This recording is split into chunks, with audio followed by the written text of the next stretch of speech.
भानपुरा पीठ के शंकराचार्य स्वामी ज्ञानानंद तीरथ द्वारा रविवार को शहर की शांति श्री कॉलोनी में व्यापार महासंघ एवं सेवा भारती के भवन के निर्माण की विधिवत आधारशिला रखी। इस दौरान उन्होंने उपस्थित व्यापारियों को संबोधित करते हुए कहा कि भले ही घर अपना ना हो परंतु प्रतिष्ठान अपने स्वयं का होना चाहिए, क्योंकि प्रतिष्ठान अपना स्वयं का होगा तो घर तो बाद में भी बन जाएगा, परंतु पहले आजीविका का साधन होना चाहिए।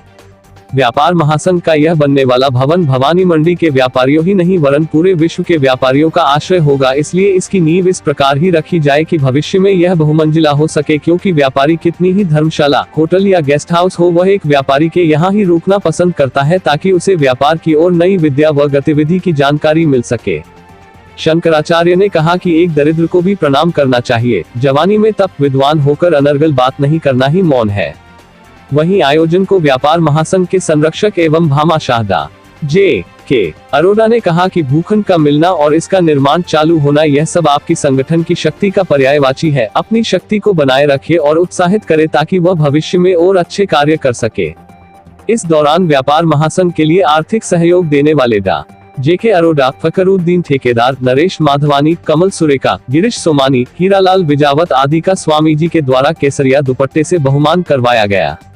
इस दौरान व्यापार महासंघ के अध्यक्ष प्रीतपाल सिंह राजू ने व्यापार महासंघ की विगत 2 वर्ष की गतिविधियों से भी उपस्थित महानुभावों को अवगत करवाया। गौरतलब है कि धर्मचंद गोटावाला ने नगर में शांति श्री कॉलोनी बनाई थी, जिसमें 2 भूखंड नियमानुसार किसी संस्थान को परमार्थ के लिए देना था और गोटावाला ने एक भूखंड व्यापार महासंघ को तो दूसरा सेवा भारती को अपने अपने भवन निर्माण के लिए दिया। इससे पूर्व शंकराचार्य स्वामी ज्ञानानंद तीरथ ने पचपहाट के श्री नीलकंठ महादेव शिवालय प्रांगण में धर्मसभा को संबोधित करते हुए कहा कि वासना शक्ति व विषयाशक्ति जीव को खा जाती है और मोक्ष की तरफ नहीं जाना देती है। जो डैक को सह लेता वह बुद्धिमान होता है, क्योंकि डैक तो आता जाता रहता है। जिस प्रकार दिन बदलते हैं, पखवाड़ा बदलता, महीना बदलता है, ऋतु बदलती, इसलिए यह भी बदल जाएगा। इसलिए जो ना बदले उसे पकाओ, वह है सत्य, क्योंकि सत्य सदैव रहता है।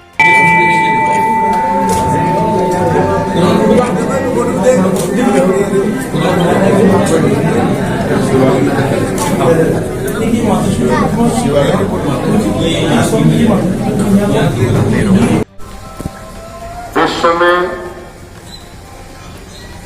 अर्थ और वासना के प्रति मानव की सबसे बड़ी अभिरुचि है। अर्थ कामेषु आसक्ता नाम, अर्थ और काम वासना में लोग आसक्त हैं। धर्म ज्ञानम च विधीयते, जबकि उनको धर्म और मोक्ष में आसक्ति का अभिरुचि रखना चाहिए। परिस्थिति ऐसी है, वर्तमान परिप्रेक्ष्य ऐसा बिगड़ चुका है कि लोग अर्थ के लिए स्वयं प्रसव धर्म के रूप में है।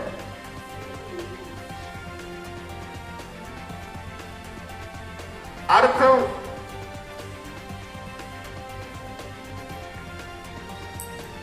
ये परस्पर विरोधी है।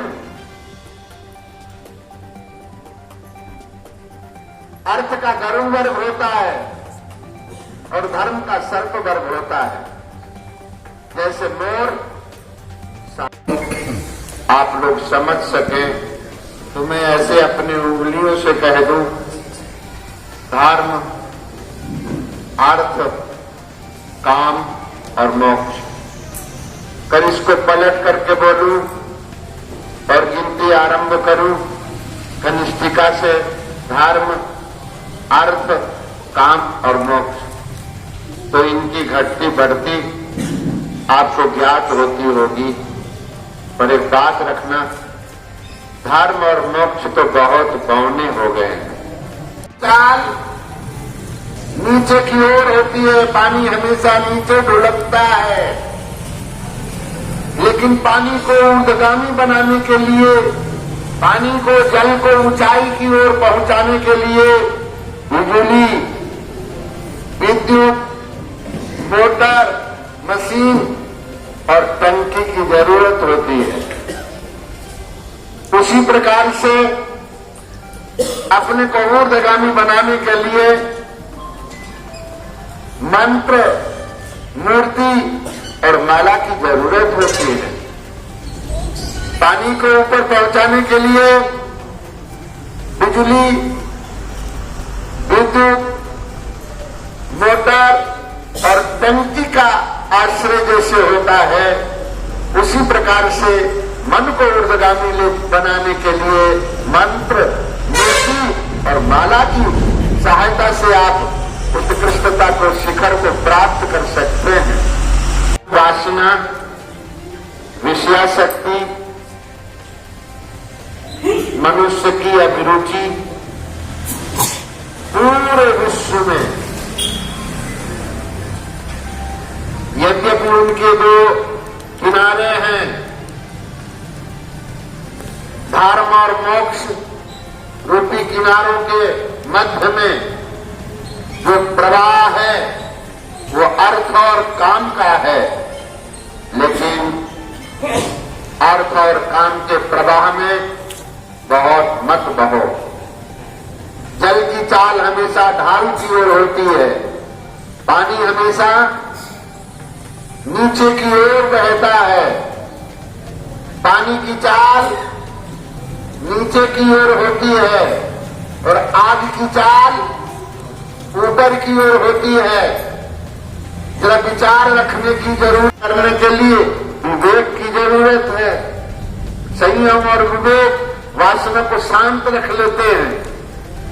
आज साधना लोग करते हैं, पर साधना, लोगों की साधना भंग हो जाती है। इसलिए आवश्यक है साधना तो करो, पर साधना से पहले संयम रखो। तो धर्म, अर्थ, काम और मोक्ष, ये चार पुरुषार्थ कहे गए हैं।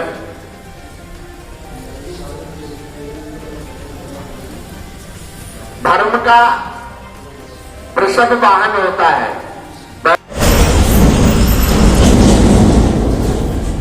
आग की चाल ऊपर की ओर होती है, लेकिन आग में जितनी लकड़ी, ईंधन, सामग्री मिलती जाएगी, आग उतनी बढ़ती जाएगी, लेकिन ईंधन के अभाव में भी आग शांत हो जाती है। लेकिन